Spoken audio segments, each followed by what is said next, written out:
สบายดีแล้วก็สวัสดีพี่ๆน้องๆฟังลาวหรือทางไทยต่างประเทศก็ดีวันนี้จะมีหลายทุกคนเลยมาเยี่ยมยามทานข้าวน้องชายกันไหมทุกคนเลยเพิ่นเป็นยูทูบเบอร์เกาหลีเพิ่นก็มีชื่อเสียงโด่งดังอยู่ในหมู่บ้านก้อยแล้วก็อยู่ในประเทศเกาหลีว่าง่ายซะคนอื่นก็เข้าชมก็จะลืมพ้นนักแข่งเลยเก้าอย่าทิ่มอย่าปะอย่าละอย่าไล่ทุกคนเลยวันนี้ก็มาอย่างกับมีกิจกรรมอย่างกับจะให้ทุกคนได้เบิ่งได้ชมหัวลายนะทุกคน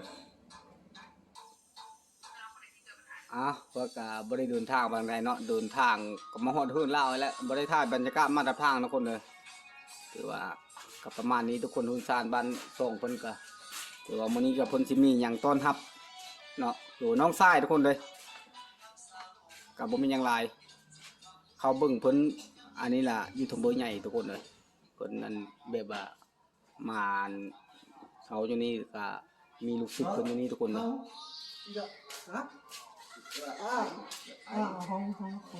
ถือว่า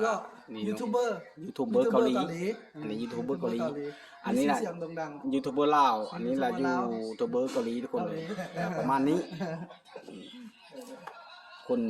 ติดตามซับเพิ่นก็หลายทุกคนเลยยอดซับเพิ่นก็ได้อันนี้ก็ถือว่าเป็นภรรยาคนทุกคนเรานั่นทำหูเธอว่าเขาหันมีทรงเป็นทรงยูทูบเกาหลีนะยังบ่มีผู้ติดตามผม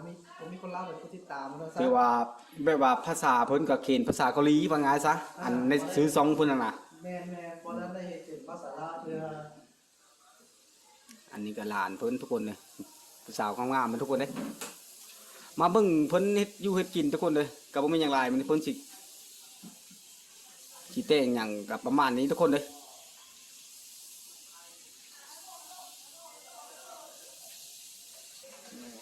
ถือว่าเพิ่นกำลังแต่งอยู่คู่กินทุกคนเลยก็บ่มีหยังหลายดอกก็ประมาณนี้ทุกคนเลยถือว่ามาเพิ่นมาเยี่ยมยามตามข้าวเพิ่นเป็นครั้งแรกทุกคนเลยประมาณนี้นะ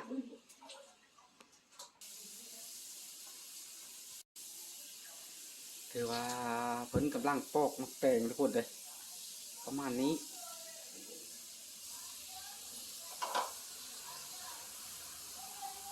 ถือว่าเมนูยามเช้าทุกคน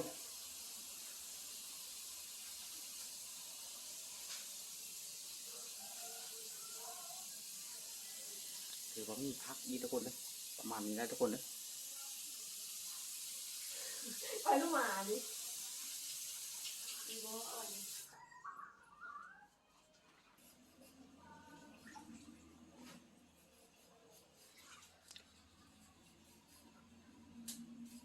ถือว่าผมมีอย่างไรทุกคนเลย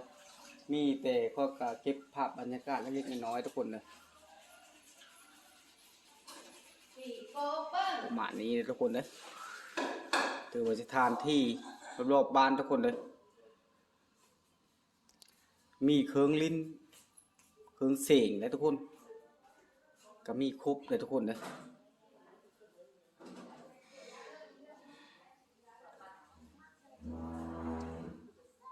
ถือประมาณนี้มีเครื่องอุปกรณ์หลายอย่างทุกคนเลยก็คือว่าเพิ่นเป็นคนดังเนาะเป็นคนดังเลยทุกคนเลยบาทนี้ทุกคนเลยมากินข้าวกินน้ำกันบาทนี้มากินข้าวเฮือนน้องชายทุกคนเลยยูทูบเบอร์เกาหลีป่ะคนลาวเป็นเกาหลีป่ะของกินกับประมาณนี้นะทุกคนเลยก็บ่ได้มีอย่างไรคือของกินบ้านของบ้านเฮานี่แหละไปทางไหนก็จะกินหอดอยู่บ้านเฮาทุกคนเลยมาเด้อกินข้าวเด้อพี่น้องเด้อบัดนี้เด้อกันมักเต้งบ่มีหยังบ่มีแนวกินแต่เจียวพริกเจียวมีแต่ของแซ่บๆเจียวก็เป็นแตง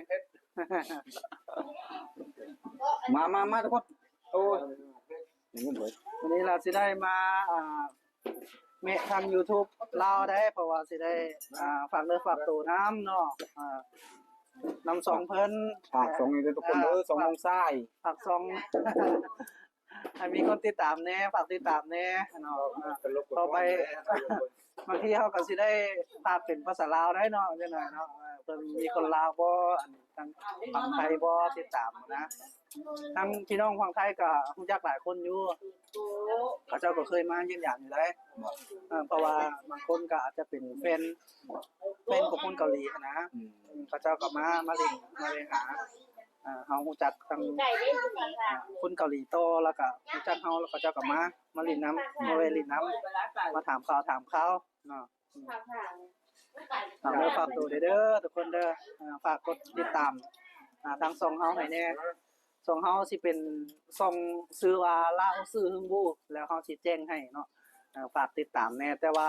ช่วงนี้ล่ะสิแบบสิได้ถ่ายคลิปแต่ว่าบ่ได้บ่ได้พากย์เป็นภาษาลาวส่วนหลายสิเขียนเป็นคำบรรยายลงในในกล่องคอมเมนต์นะเป็นภาษาเกาหลีแล้วเฮาสิบ่บรรยายเป็นภาษาลาวเพราะว่าตอนนี้เบิ่งอันคนติดตามนะส่วนหลายมันก็มีแต่เกาหลีส่วนหลายมีแต่เกาหลีแล้วก็อเมริกาแต่ลาวกับไทยนี่มันว่า 0% บ่มีผู้ติดตามแล้วมานั่งนำพอเจ้าพี่ยะยะมานั่งนำพอเจ้าพี่ตังมีเนี่ยตังมานั่งนี่ก็ได้คนนึงนี่ มีแต่ภาคติดตาม2นี้ทุกคนเด้อเพิ่นเด้อติดตาม2ไปจังวะนี่แหละวะ ซ่องซื้อซ่องอันลาวซื้อฮึงบูแต่ว่ามันสิเป็นภาษาเกาหลีแต่ว่าเฮาก็สิพยายามเฮ็ดให้มันง่ายขึ้นให้อยากฝากให้ทางพี่น้องฝั่งลาวฝั่งไทยช่วยสนับสนุนเนาะติดตาม เป็นกำลังใจทุกคนเลย กำลังใจเฮาก็เฮ็ด YouTube ก็หันว่าได้เข้าไปเห็น YouTube เฮาก็น่าจะเห็นหันว่าได้ติดตามแล้วได้เข้าไปใน YouTube แล้วก็คือสิเห็นเพราะว่าเฮาก็ได้ไปคลิปของเขาหั่นนะจะเป็นบ่ว่าจะเป็นวิถีชีวิตการเป็นอยู่ของชาวบ้านแล้วก็วัฒนธรรมต่างๆที่ว่าได้ถ่ายลงหั่นนะแล้วก็การไปช่วยเหลือ หรือว่าวิธีชนบทว่าง่ายซะเนาะ บางครั้งบางคราวก็มีผู้ใหญ่ใจดีเพิ่นสนับสนุนมาเฮาก็สิได้ไปช่วยเหลือนักเรียนเป็นปึ้มเป็นบิ๊กเป็นโซเฮาก็ได้ออกไปอยู่นะได้ประกอบกิจกรรมหลายอย่างอยู่ ก็เป็นบ่ทันได้ตามเดี๋ยวนี้ก็กำลังเกิดเสิร์ฟอยู่ กินข้าวก็บ่มีหยังหลายเนาะมื้อนี้เนาะ มีแต่อาหาร อา ดี หาร ทุกค ลาวน นะ อาหารลาวอาหารแบบลาวเพิ่นอยากกินอาหารแบบนี้เนาะพี่อ้ายเพิ่นว่าอยากเพิ่นว่าลาบซีลาบปลาก็บ่อยากว่าซั่น กินอยู่รอดวะ อยากกินแกงผักกาดแล้วนะอยากกินแกงผักกาดสิซื้อซีนมาสู่ก็บ่ยากนะครับอยากกินแกงผักกาดก็เลยจัดให้ตามที่เพิ่นขอซะ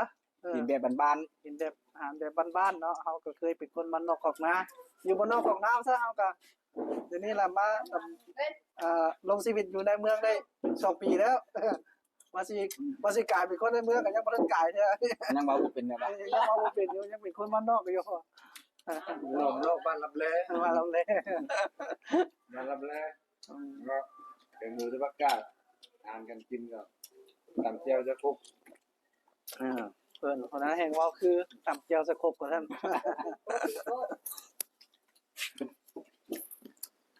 ดี เจียวก็ไม่ได้หมกเพชร แจ่วก็มันจะลงเพชรว่า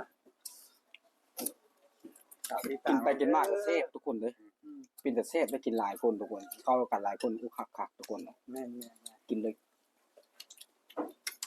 ของดีๆทุกคนเลย เดือนเลื่อนมาเห็นก็อย่าลืมยกโป้เลยว่ะ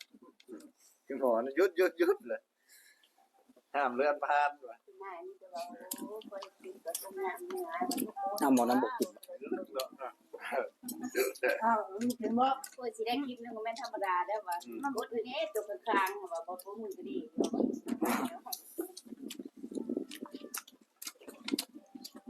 อ๋อแซ่บ เนี่ยมันซ่าโอ้บ่คนโก ลาบกันเล่น เจ้าอันนี้ก็คือช่อง YouTube ของข้อยเองเนาะเป็นช่อง YouTube ของเกาหลีจะมีเป็นภาษาเกาหลีเนาะมันก็อาจจะติดตามยากหน่อยนึงแต่ก็เราจะพยายามปรับเปลี่ยนชื่อให้เป็นภาษาอังกฤษเพื่อจะได้ให้คนลาวและคนไทยเนาะเพื่อสิได้มี FC ทั้งฝั่งลาวฝั่งไทยเพื่อเพิ่นอยากติดตามเนาะช่วยสนับสนุนเนาะเฮาสิพยายามเฮ็ดให้มันเป็นภาษาอังกฤษเพื่อสิได้ให้ทุกคนติดตามได้เนาะช่วยฝากกดติดตามให้เด้อทุกคนเด้อในท้ายนี้ก็บ่มีหยังหลายเนาะก็ขออวยพรอวยไสให้ทุกท่านให้ FC ทุกท่านของพี่อ้ายเพิ่นเนาะจงมีสุขภาพแข็งแรงเนาะแล้วก็ช่วยติดตามช่อง YouTube เพิ่นไป นานๆเนาะเพราะว่าเพิ่นก็ตอนนี้ก็ได้อ่าแต่งเพลงขึ้นมาใหม่เนาะเป็นเพลงแย่ไข่มดแดงว่าซั่นกำลังโพสต์ลงอยู่ก็ม่วนอยู่เดะล่ะ